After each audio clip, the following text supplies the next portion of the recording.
ជំរាបសួរពុកម៉ែបងប្អូននៅក្នុងបណ្ដាញសង្គម Facebook និង YouTube ជាទីគោរពថ្ងៃនេះខ្ញុំបាទសូមលើកយកនៅ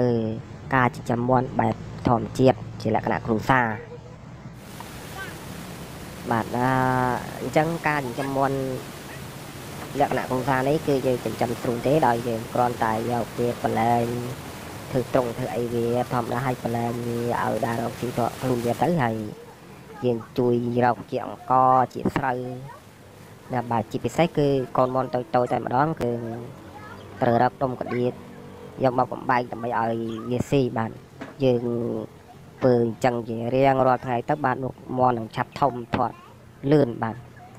ទហើយសូមបញ្ជាក់ថាមាន់នេះគឺគ្មានប្រើថ្នាំប្រើអីទេបាទគឺប្រើជាធម្មបែបធម្មជាតិ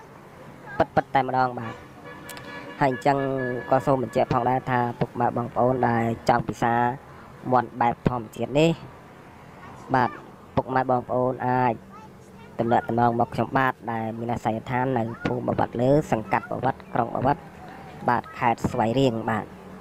នៅខាងកើតវត្តពូថ្មីបាត់តែម្ដងបាទនេះខ្ញុំគ្មានអីច្រើនទេបាទគ្រាន់តែជាបង្ហាញជាលក្ខណៈធម្មតា